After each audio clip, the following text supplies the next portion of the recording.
नमस्ते। कैसे हो आप सब? तो आज बहन बहन वाली बात करते हैं, ठीक है? एज अ सिस्टर मैं आपसे कुछ बात करना चाहती हूँ। स्पेशली लड़कियों से मैं कुछ बात करना चाहती हूँ, बहन की तरह बात करना चाहती हूँ। मुझे बहुत कमेंट्स आते हैं जिसमें सिर्फ दीदी लिखा होता है। दीदी से सेंटेंस शुरू होता है, दीदी से बात शुरू होती है, दीदी पे बात ख़त्म होती है। तो मुझे लगा चलो आज दीदी वाली बात करते हैं। मेरी प्यारी बहनों, आप मुझसे छोटी भी हो सकते हो एज में, आप मेरे बराबर भी हो सकते हो, आप मुझसे एज में बड़े भी हो सकते हो।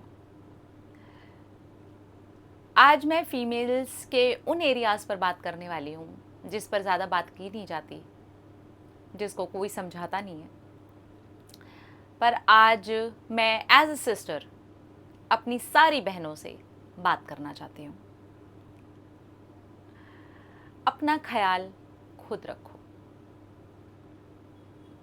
किसी और की जिम्मेदारी नहीं है कि कोई और आपका ख्याल रखे, और ना ये होनी चाहिए, और ना हमारी ऐसी उम्मीदें होनी चाहिए। कोई रखेगा तो बोनस है, नहीं रखेगा तो हम अपना ख्याल रखने के लिए काफ़ी हैं।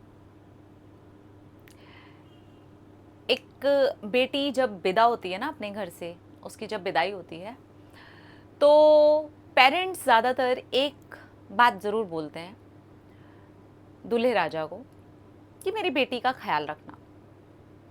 और अगर वो बेटी शुरू से ही ऐसा माइंडसेट लेकर के चले कि मुझे अपना ख्याल खुद रखना है, कोई और मेरा ख्याल रखेगा वो बोनस होगा, पर मैं अपना ख्याल खुद रखूंगी, तो वो शादीशुदा लाइफ में भी बहुत खुश रहेगी, शादी के पहले भी वो बहुत खुश रहेगी, शादी के बाद जब बहुत साल निकल जाएंगे, जब एक मैरिज में न्यूट्रल वाला फेज आ जाता है, उसमें भी वो बहुत खुश रहेगी। तो इसलिए अपना ख्याल रखना आप खुद शुरू कीजिए, और हर एक लेवल पे आप अपना ख्याल रखिए। दूसरों से ये मांगते रहना कि आप मेरा ख्याल रखो, आप मेरा ख्याल नहीं रखते, ये अपने आप में एक ऐसी चीज़ है जो कभी भी किसी लड़की को खुशी नहीं दे सकती। वो जितना ख्याल, जिस लेवल का ख्याल अपना रख सकती है ना, इस दुनिया में कोई रख भी नहीं सकता। और ये ख्याल रखने की शुरुआत पता है कहाँ से करो? अपनी सोच से। कम से कम आप अपनी सोच का ख्याल रखो। दुनिया मेरे बारे में क्या सोचती है, लोग मेरे बारे में क्या सोचते हैं, समटाइम्स मेरे पेरेंट्स भी मेरे बारे में क्या सोचते हैं, सोसाइटी मेरे बारे में क्या सोचती है, लड़के मेरे बारे में क्या सोचते हैं, मेरा पार्टनर मेरे बारे में क्या सोचता है। मैं एक बार ये सारी दुनिया की बातों को साइड हटाती हूँ, मैं ये सोचती हूँ कि मैं मेरे बारे में क्या सोचती हूँ। मेरी वैल्यू मेरी नज़रों में क्या है, दूसरे की नज़रों में क्या है, लोग मेरे बारे में, इवन मेरे पेरेंट्स भी, उनकी नज़रों में भी मेरी क्या वैल्यू है, वो एज ए डॉटर देखेंगे। पति होगा तो पत्नी की तरह देखेगा, बॉयफ्रेंड होगा तो गर्लफ्रेंड की तरह देखेगा, भाई होगा तो बहन की तरह देखेगा, पर मैं तो मुझे मेरी तरह देखूंगी ना। तो मेरी वैल्यू पहले मुझे देखनी है, मेरी खुद की नज़रों में मेरी क्या वैल्यू है, देखिए उसे। अपनी केयर करना, अपनी वैल्यू अपनी नज़रों में समझना, और अब उसे बनाना, अब उसे बनाना। क्योंकि इसे बनाने की, इसे करने की शिक्षा नहीं दी जाती। बहुत सारे परिवारों में दी जाती है, पर बहुत सारे ऐसे परिवार हैं जिसमें इसको बनाने की शिक्षा नहीं दी जाती। तो आप दूसरे लोगों से या बनाने की शिक्षा देने का इंतज़ार करने से दूर हो जाइए कि दूसरे देंगे, दूसरे बताएंगे। नहीं बताएंगे, नहीं बताएंगे। आप अपने लिए क्या करने वाली हैं, आप अपने लिए क्या एक्शन लेने वाली हैं, आपके लिए क्या बेहतर है, आपके लिए क्या इम्पोर्टेंट है, आपकी ज़िंदगी में आपको क्या मजबूत बनाएगा। क्योंकि हम फीमेल्स ने ये एक बात बहुत सुनी होती है, हर दूसरी तीसरी फीमेल से हम ये वाली बात सुन रहे होते हैं, ये बड़ी कॉमन सी हो गई है, इसे बिल्कुल नॉर्मलाइज कर दिया गया है। मैं बहुत सेंसिटिव हूँ। आपको तो पता है कि लड़कियाँ बहुत सेंसिटिव होती हैं। कहाँ लिखा है, कौन सी किताब में लिखा है? ये एक स्कैम है जो हमारे अगेंस्ट चलाया जाता है, ये बताने के लिए कि तुम बहुत ज़्यादा सेंसिटिव हो, और धीरे धीरे हमने भी ये बोल बोल करके मानना शुरू कर दिया है, हमें मनवा दिया गया है कि हम बहुत ज़्यादा सेंसिटिव हैं। नेचर ने हमें जैसा बनाया है, यस डेफिनेटली हम सेंसिटिव हैं, लेकिन कुछ मामलों में ही हम सेंसिटिव हैं। जैसे कि भावनात्मक रूप से अगर मैं भावना की बात करूं तो ममता वाले जहां पर केस आता है वहां पर लड़कियां सेंसिटिव हैं। लेकिन क्या लड़कियां मजबूत नहीं हैं? सिर्फ एक एरिया को लगा करके आप उसे हर एक एरिया में सेंसिटिव बना दोगे और लड़की भी अपने आप को बोल बोल करके ओवर सेंसिटिव बना देगी, तो ये तो लड़की अपने साथ गलत कर रही है। और अगर आप भी ये अब तक बोलती आई हैं, सुनती आई हैं, या किसी और महिला के मुंह से आज के बाद आप ये बात सुने कि मैं बहुत सेंसिटिव हूँ, आपको तो पता ही है कि लड़कियाँ बहुत सेंसिटिव होते हैं, सीधा बोलना, लड़कियों की बात मत करो। क्योंकि मैंने लड़कियों को बहुत स्ट्रांग भी देखा है। मैंने लड़कियों को जब उनकी कंडीशन मरने जैसी होती है, उस कंडीशन में बच्चा पैदा होते देखा है। मेरी माँ के शरीर से मैं उसी कंडीशन में निकल करके बाहर आई हूँ। तो फीमेल्स मजबूत भी बहुत होती हैं, और जिस बच्चे को उन्होंने अपने शरीर से जन्म दिया होता है वहीं उनकी ममता होती है जो उन्हें थोड़ा सा सेंसिटिव ज़्यादा कर देती है। बाकी और एरिया में उन्हें इतना ज़्यादा सेंसिटिव होने की ज़रूरत नहीं है जितना बोल बोल करके हमें बनवाया जा रहा है। सो प्लीज़ चुप। हर चीज़ को एज इट इज़ मान लेने की ज़रूरत नहीं है, ज़रूरत नहीं है। बी स्ट्रांग, ठीक है। इसके बाद स्ट्रांग होने में अपनी हेल्थ पर ध्यान दो, ध्यान दो आप लोग अपनी हेल्थ पर।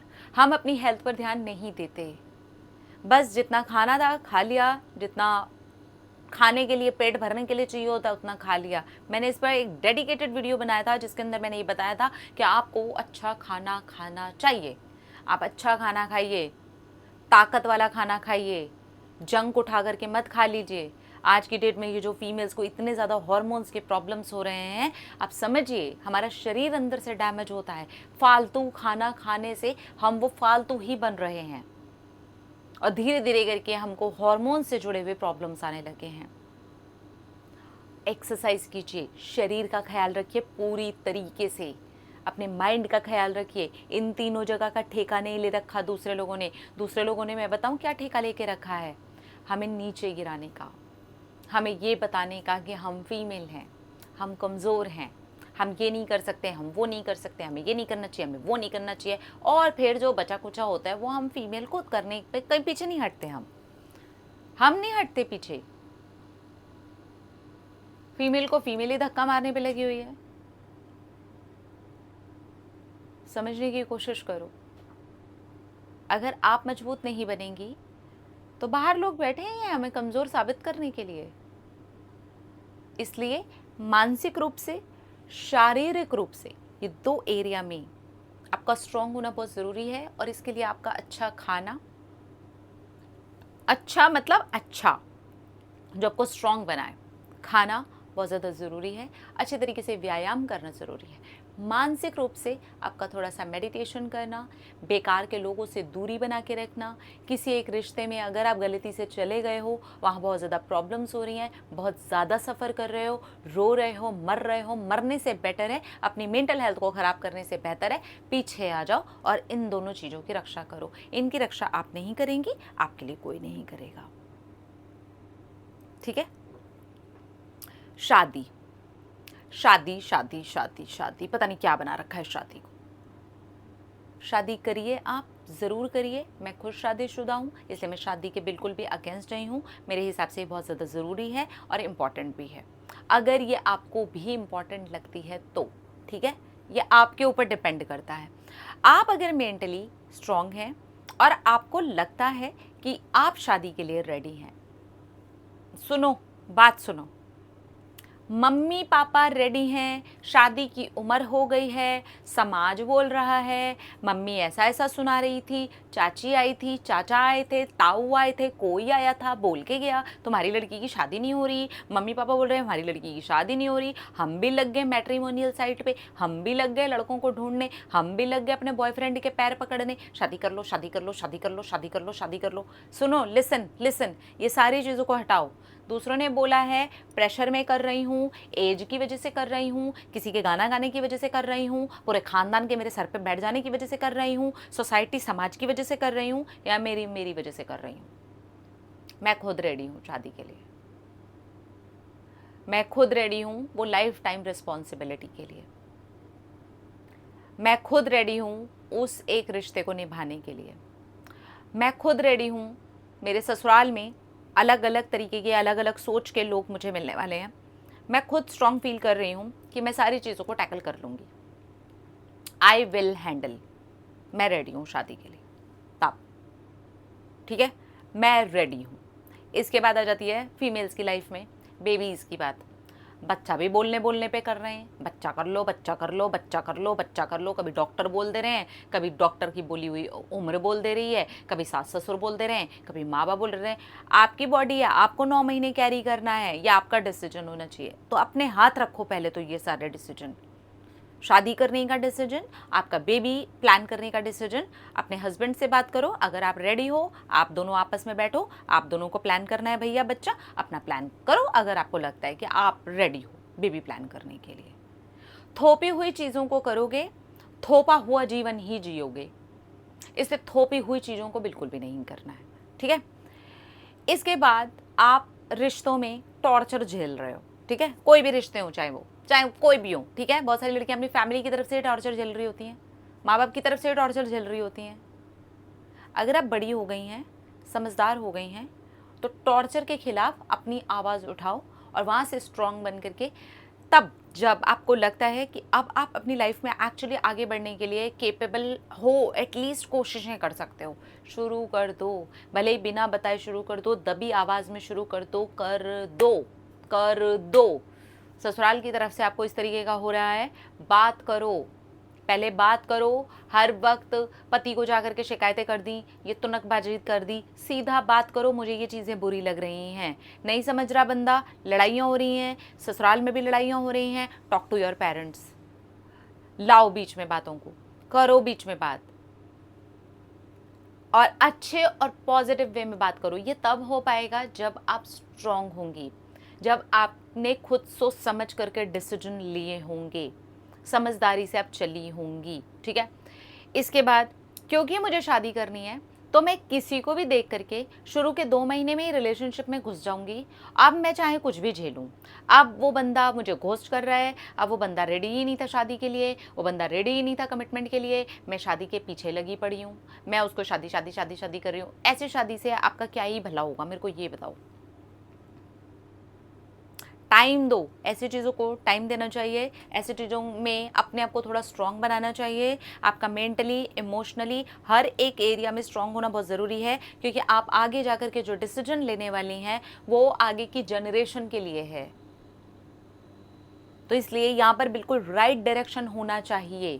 किसी के प्रेशर में आकर के, इवन अपने पार्टनर के भी प्रेशर में आकर के आपको शादी नहीं करनी चाहिए। यह शादी आपका अपना डिसीजन होना चाहिए, अगर आप रेडी हो तो, ठीक है। समझने की बात होती है, जब तक आप लोग नहीं समझोगे तब तक आप लोग ऊट पटांग हरकतें करोगे, और फिर ऊट पटांग हरकतों में ये होता है, शादी में बाद में प्रॉब्लम आ गई, 2 महीने के बाद ही प्रॉब्लम आ गई थी। आपने उस बंदे को समझा कब था, कितना समझा था? वो टॉक्सिक बिहेवियर दिखा रहा था, आप चरण पकड़ पकड़ करके जा रही थी। आपने कब टाइम दिया? आपने खुद शादी का हो हल्ला मचा रखा था। नहीं करना है। शादी से रिलेटेड एक और बात, अगर आपको अपना परिवार ऐसे छोड़ करके जाने के लिए मजबूर किया जा रहा है, या आपको भी लगता है कि मुझे इस प्रकार से शादी करनी पड़ रही है जिसमें भागना आता है, कभी भी मत करना। ये गलत काम कभी भी मत करना। इसके पीछे इज्जत नहीं है, या इसके पीछे कोई दकियानूसी सोच नहीं है। इसके पीछे बात यह है कि आप एक जगह पर अपना बहुत नेगेटिव छाप छोड़ करके जा रहे हो, और वो आपका खुद का घर है, वो आपके माँ बाप हैं। भगवान ना करे कोई ऐसी परिस्थिति आ गई कि आपको ससुराल में से निकलना पड़ रहा है, तो आपको यहाँ पर भी सुनने के चांसेस बहुत ज़्यादा बढ़ जाएंगे। भगवान ना करे कोई ऐसी परिस्थिति आ गई जहाँ पर आपकी जान पे ही बनी हुई है, हो सकता है इतना हर्ट हो गए हों वो लोग कि आपका साथ भी ना दे पाएं। क्योंकि बहुत बार ऐसा हो जाता है कि हम इमोशंस में आके, अपने पार्टनर की बातों में आके, या हमें खुद को भी लग रहा होता है घर वाले नहीं मान रहे, घर वाले नहीं मान रहे, तो हम भाग गए। ऐसा कभी भी कोई स्टेप नहीं लेना। फैमिली को मनाना, उसके भी परिवार को मनाना, मनाना जहाँ तक पड़ रहा है डेफिनेटली मनाना। और उसके बाद अगर करनी भी हो आपको शादी, तो उनको बता के करो कि हम ये स्टेप उठाने जा रहे हैं, बिकॉज आप मान नहीं रहे। लड़ाई पहले भी हो रही थी, लड़ाई बाद में भी होगी, टंटे बाद में भी चलते रहेंगे, ठीक है। इसके बाद एक और चीज़ इम्पॉर्टेंट है जो मैं सब लड़कियों से कहना चाहती हूँ, प्लीज़ मेरी प्यारी बहनों, करियर को अपने रिलेशनशिप से ज़्यादा इम्पोर्टेंस देना शुरू कर दो, स्पेशली तब जब आप करियर बनाने के पीक पे हो। रिलेशनशिप अपनी जगह है, यहाँ पे हमें लड़कों से सीखना चाहिए। लड़के रिलेशनशिप और करियर में पहली बात तो कोशिश करते हैं बैलेंस बनाने की, और जब वो बैलेंस नहीं बना पाते ना, तो वो करियर को चूज़ करते हैं हमेशा। पार्टनर को कम टाइम देते हैं, कम बात करते हैं, यहीं लड़कियां छटपटाती हैं। यहाँ हमें लड़कों से सीखना चाहिए। मैंने लड़कों से यही सीखा था कि आई थिंक आप लोग बिल्कुल ठीक हो, रिलेशनशिप को आप बैलेंस में रख करके टाइम देने की कोशिश कर रहे हो, बट लड़की अगर बहुत ज़्यादा ही टाइम आपसे मांगती है तो आप क्या करते हो, आप अपने करियर को चूज़ करते हो। लड़की ऐसा नहीं करती। लड़की ने ये सीखा होता है, ये सुना होता है, ये समझा होता है कि हमेशा रिलेशनशिप रिलेशनशिप, और इसीलिए वो इतने जूते खाती है। क्यों ना आप बैलेंस बनाओ, करियर को ऊपर रखो। करियर भी आज की डेट में हमारे जीवन साथी जैसा है, बहुत फनी, बहुत स्टूपिड, बहुत रूड, बहुत अजीब लग रहा होगा मेरे सुन करके, मगर मैं आपको सच बता रही हूँ, ये हमारे जीवन साथी जैसा है। ये हमारे बुरे वक्त में साथ आता है, हमें मजबूत फील करवाता है, हमें पीछे से सपोर्ट लगता है कि ये मेरा सपोर्ट है। हम अपने पैरों पर खड़े हुए होते हैं, हमें अच्छा फील करवाता है, हमें लोगों से बातचीत करना आ जाता है। इम्पॉर्टेंट है, बहुत इम्पॉर्टेंट, ठीक है। तो इतना ज़्यादा सेंसिटिव बनने की, हर वक्त रोने गाने की, हर वक्त पार्टनर पार्टनर पार्टनर पार्टनर करने की कोई ज़रूरत नहीं है। आई थिंक हर वक्त आपको अपने आप को अप्रेज करने की ज़रूरत है, अपने आप को अपलिफ्ट करने की ज़रूरत है। जो लोगों ने गिरा रखा है, कभी कभार पार्टनर ने भी गिरा रखा होता है, कई बार माँ बाप ने भी गिरा रखा होता है, कई बार ससुराल वालों ने गिरा रखा होता है, कई बार हमने खुद को अपनी नज़रों से गिरा रखा होता है। अब वो समय आ गया है जहाँ पर आप अपने आप को उठाइए, थोड़े मजबूत बनिए, स्मार्ट बनिए, दिमाग से तेज चलिए, अपने लाइफ में अपने करियर को प्रायोरिटाइज कीजिए। समझने की कोशिश करो मेरी प्यारी बहनों, समझने की कोशिश करो। इसके बाद जो इम्पॉर्टेंट चीज़ों में आते हैं, अब तो खैर लड़कियों को बहुत समझ में आ गया, लेकिन फिर भी मैं इसे कवर करना चाहती हूँ, वो है पीरियड्स के टाइम पर अपनी हेल्थ का ख्याल रखना, ठीक है। आजकल ये पूरा एक तरीके से वायरल है कि मतलब हमारे हार्मोन्स की वजह से मेरा मूड बहुत फ्लक्चुएट हो रहा है। आपको नहीं पता, आप ये कर करके आपको अपने आप को इमोशनली वीक बना रहे हो।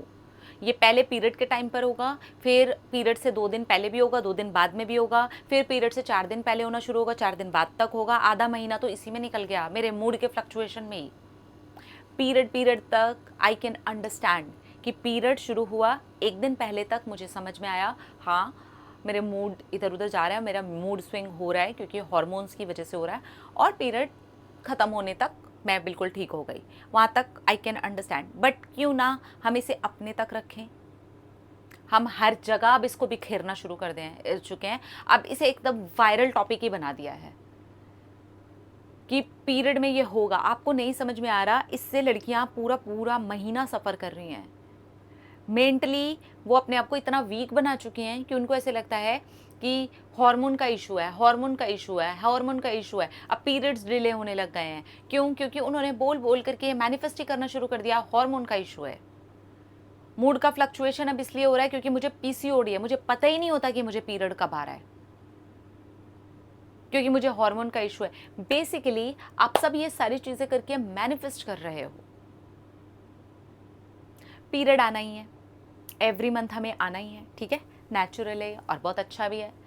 हमारी हेल्थ भी तो दर्शाता है ना कि मैं हेल्दी हूँ। एवरी 28 डेज़ में या 30 डेज़ का मेरा साइकिल है जो कि हेल्दी साइकिल है, और मुझे उस पर अच्छे तरीके से पीरियड आता है, बिल्कुल नॉर्मल पीरियड आता है, फ्लो अच्छा है, पेन बिल्कुल नॉर्मल है। लेकिन जिन लड़कियों को जेन्युइनली उस चीज़ को लेकर के प्रॉब्लम था, वो डॉक्टर के पास जाने की बजाय अब इसी एक चीज़ में लगी हुई हैं, अच्छा अच्छा इस चीज़ से हो रहा है, इस चीज़ से हो रहा है, और वो उसी चीज़ में की उधेड़-बुन में अपने आप को और ज़्यादा वीक बना रही हैं। और वो जितना ज़्यादा अपने आप को वीक बना रही हैं, उनके वो इश्यूज़ बढ़ रहे हैं, कम नहीं हो रहे। कम होने की बजाय वो बढ़ गए हैं। अब और ही अलग तरीके की बीमारी आ गई है। इसलिए पीरियड्स को हमें नॉर्मल लेना है, ठीक है, पीरियड है, मूड है। मैं जब मुझे पीरियड स्टार्ट हुए थे, तो मुझे 1 दिन पहले पता चल ही जाता है बॉडी में ना, मुझे पता चल जाता था कि मुझे पीरियड्स आ रहे हैं। मैं उस टाइम अपने बारे में पॉजिटिव सोचती थी, अच्छा सोचती थी। तो अब ये हुआ है, मुझे जब भी पीरियड्स आते हैं, मैं अपने बारे में एक्स्ट्रा पॉजिटिव सोचती हूँ, एक्स्ट्रा अच्छा सोचती हूँ। मैं किसी को कुछ नहीं कहती। क्या आपको क्या लगता है मुझे मूड का फ्लक्चुएशन नहीं होता? मेरे मूड स्विंग नहीं होते? होते हैं, पर मैंने उसको पॉजिटिव डायरेक्शन में मोड़ दिया। मैंने उसको नेगेटिव डायरेक्शन में नहीं मोड़ा। जब मेरा डे 1 होता है, तो डेफ़िनेटली एक पेन होता है पेट में, पेन होता है, ज़्यादा पेन होता है, ठीक है? डे 1 में ऑब्वियसली ज़्यादा पेन होता है। लेकिन उस दिन में भी मैं ईश्वर को धन्यवाद करती कि थैंक यू, आपने मुझे फीमेल बॉडी दी है और मेरे हार्मोन्स पूरी तरीके से बैलेंस्ड हैं। ये पेन हो रहा है, ये मुझे ये दर्शा रहा है कि अंदर सब कुछ नॉर्मल चल रहा है, तो इस पेन को मुझे थोड़ा-सा टॉलरेट करना है। तो हॉट वाटर बैग लगा लिया, अपने आप को थोड़ी देर के लिए लेट लिया, थोड़ा आराम कर लिया, थोड़ा अपने बारे में कुछ पॉजिटिव लिख लिया, सोच लिया। मैं उसी चीज़ को पॉजिटिव डायरेक्शन में लेकर के जा रही हूँ। क्या ये हम सब लड़कियां मिलके नहीं कर सकते? समझ रहे हो आप? ठीक है। इसके बाद एक और इम्पॉर्टेंट बात है जो मैं सब फीमेल से कहना चाहती हूँ। आपके अगर पार्टनर है, आप रिलेशनशिप में हैं और आपकी अभी तक शादी नहीं हुई है, तो प्लीज़ एक चीज़ का ख्याल रखिए। आपके पार्टनर के साथ जैसा आपका रिश्ता चल रहा है, बहुत ब्यूटीफुल चल रहा है, उसको बना के रखिए। प्यार कीजिए, रिस्पेक्ट कीजिए, अपने पार्टनर को भी रिस्पेक्ट दीजिए, उनसे भी रिस्पेक्ट लीजिए, और इस जगह पर एक बहुत प्यारे बॉन्ड को और ज़्यादा स्ट्रॉन्ग करिए, ठीक है? लेकिन विदाउट सेक्स। इसमें सेक्स को ऐड करना बंद कर दीजिए, क्योंकि उससे आपको कहीं ना कहीं फीमेल्स को इस तरीके की हमारी साइकोलॉजी होती है कि अगर उसने शादी के लिए कल को मना कर दिया, या ये जो नया ट्रेंड चला हुआ है ना कि पहले रिलेशनशिप रखो 5 साल 7 साल 10 साल, फिजिकल हो जाओ, सब कुछ कर लो, उसके बाद बोलो मेरी मम्मी नहीं मान रही, मेरे पापा नहीं मान रहे, हमारा कास्ट इशू है। कम से कम उस एक हैवी ट्रॉमा से आप बच जाओगे। वो यूज़ करने वाले शब्द से जो आप अपने आप को देते हो, बच जाओगे।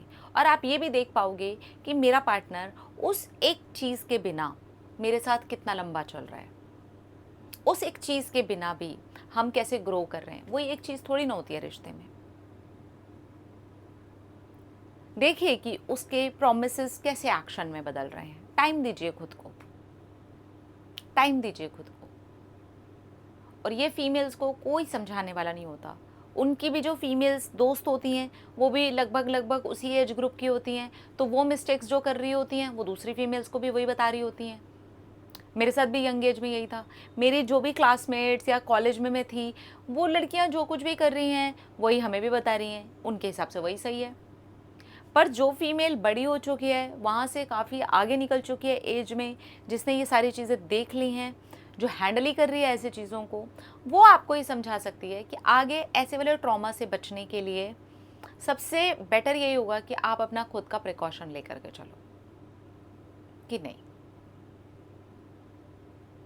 मेरी सेल्फ रिस्पेक्ट मेरे हाथ में है, मैं किसी और के हाथ में उसको नहीं दे सकती हूँ, ठीक है। एक और इम्पॉर्टेंट बात मैं सब लड़कियों से कहना चाहूँगी, आप अपने मेल पार्टनर के सामने गिड़गिड़ाना बंद कर दीजिए। हर एक चीज़ के लिए गिड़गिड़ाना, गिड़गिड़ाते गिड़गिड़ाते धीरे धीरे आपको ही आदत पड़ जाती है, और कहीं ना कहीं आपको ये समझ में आ जाता है कि आपकी खुद की कोई वैल्यू ही नहीं है, आपकी कोई इज्जत नहीं है, और धीरे धीरे करके आप खुद की इज्जत भी करना बंद कर देते हो। हर वक्त भीख में टाइम मांगना, हर वक्त भीख में कॉल मांगना, उसका कॉल आ जाए झट से उठा लेना, फिर उसके बाय करने तक वेट करते ही रहना। आज उसका मूड है, उसने 2 घंटे बात की, आप बाय तक का वेट कर ही रहे थे, भले ही आपको 10 काम थे। उसने 2 मिनट बात की, अब आप ओवर थिंकिंग में लग गए, उसको ऑल द टाइम स्टॉक करते रहना। ये सब बंद कर दो। हेल्दी रिश्ते ये सारी चीज़ों की डिमांड नहीं करते। ये सब बेकार के रिश्तों के काम हैं, ये सब फूहड़ लोगों के काम हैं, ये सब उन लोगों के काम हैं जो अपने आप को उस लेवल का समझते ही नहीं है, अपने आप को उस लेवल का स्ट्रॉन्ग नहीं समझते, और कहीं ना कहीं वो रिश्तों की उस कमज़ोरी को झेल रहे होते हैं जो अपने आप को और ज़्यादा कमज़ोर बना रहे होते हैं। Then don't do it. You are strong enough, you are beautiful, you are amazing. और आप जब तक नहीं मानोगे कि you are beautiful, you are amazing, ये कोई नहीं मानने वाला। ठीक है, आई होप मैंने बहुत सारे एरिया लड़कियों के चीज़ों के कवर किए हैं। सो बी केयरफुल गर्ल्स। लाइफ है, लाइफ में एज ए फीमेल अलग तरीके के उतार चढ़ाव होते हैं, एज ए मेल अलग तरीके के उतार चढ़ाव होते हैं। तो हमें उतार चढ़ाव के लिए रेडी रहना होगा, और रेडी हम तभी रह पाएंगे जब हम स्ट्रांग होंगे। अगर हम खुद से ही वीक हैं तो हम कभी भी रेडी नहीं रह पाएंगे। अगर हम बड़े बड़े लाइफ के डिसीजंस खुद से नहीं ले पा रहे हैं तो हम कभी भी स्ट्रांग नहीं रह पाएंगे। अगर हम एक एक कॉल के लिए सामने वाले के पीछे तड़पते हैं तो हम कभी भी स्ट्रांग नहीं रह पाएंगे। अगर मेरी ज़िंदगी में किसी ने कुछ कह दिया है, कोई कुछ बोल रहा है, मैं घंटों और कई के दिन और कई के महीने उसी एक बात को लेकर के रो रही हूँ, तो मैं स्ट्रांग कभी नहीं रह पाऊंगी। फिर तो ये वीकनेस की निशानी हो रही है। समझ रहे हो? सो बी स्ट्रांग प्लीज़। अपना रखिए ख्याल, अपने आपसे ढेर सारा प्यार तक अट्रैक्ट करें, ढेर सारा प्यार लगे।